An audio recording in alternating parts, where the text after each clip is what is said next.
Good evening, student. Today we will start rate of change of velocity. During uniform motion of an object along a straight line, the velocity remain constant with time. अगर कोई भी object uniform motion में चलता है, यानी कि कहने का मतलब है equal distance covered by object in A equal interval of time,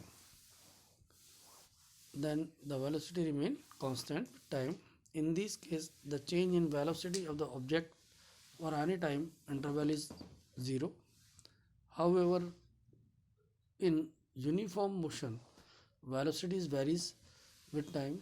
Non-uniform motion में velocity change होती रहती है. It has different values at different instant and at a different point of the path. Thus, the change in velocity of the object during any time interval is not zero.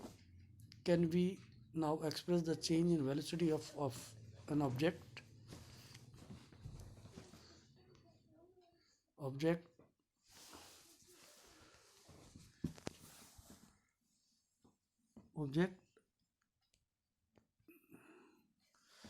to answer such a question, we have to introduce another physical quantities called acceleration, which is a measure of the change in the velocity of an object per unit time. That is, acceleration is equal to change in velocity upon time taken.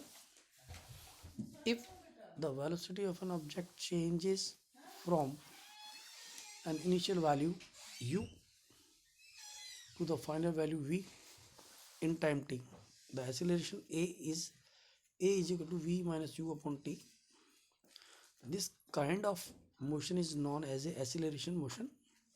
The acceleration is taken to be positive if it is in the direction of velocity.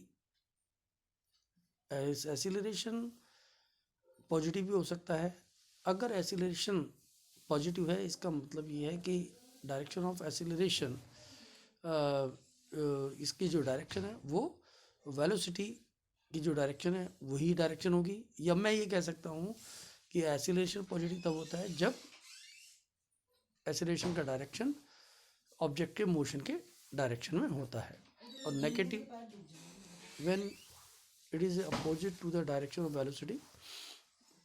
जब ये direction of velocity के opposite होता है acceleration, तो ये ए minus होता है. जैसे हम वी अप्लाई द ब्रेक और आवर व्हीकल, तो ऐसी स्थिति में वेलोसिटी का डायरेक्शन फॉरवर्ड टुवर्ड्स द,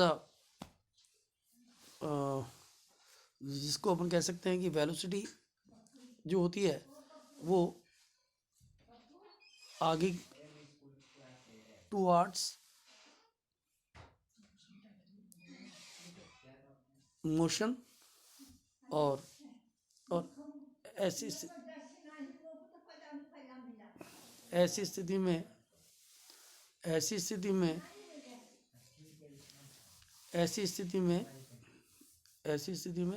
जो एक्सेलरेशन है वो वेलोसिटी की डायरेक्शन के जस्ट अपोजिट होता है. ठीक है.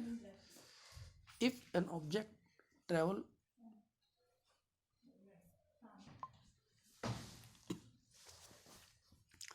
in a straight line and its velocity increase or decrease by equal amount in equal interval of time, then the acceleration of the object is said to be uniform.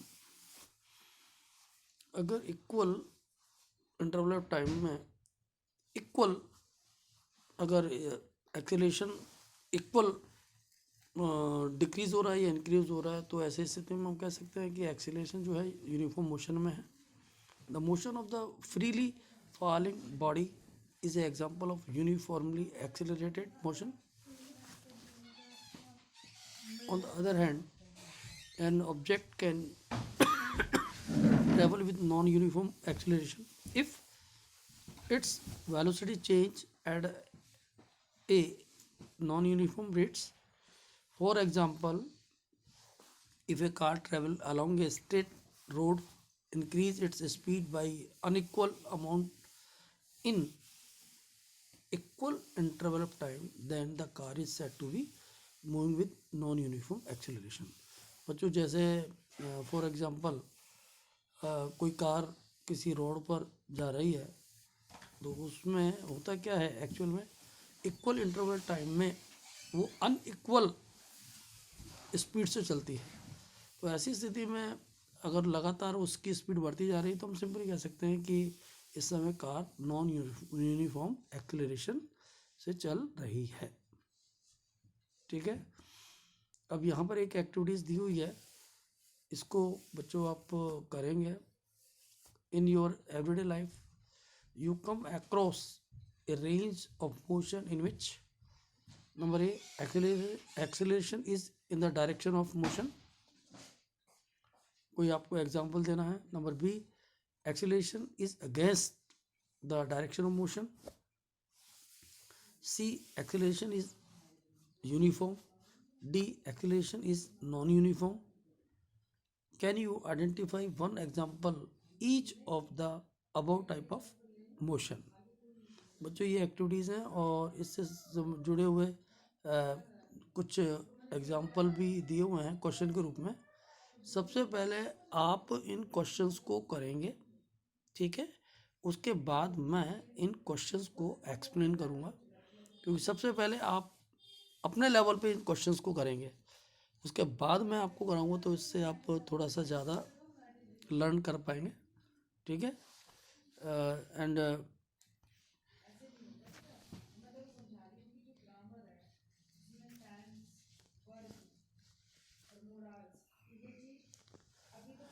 Understand.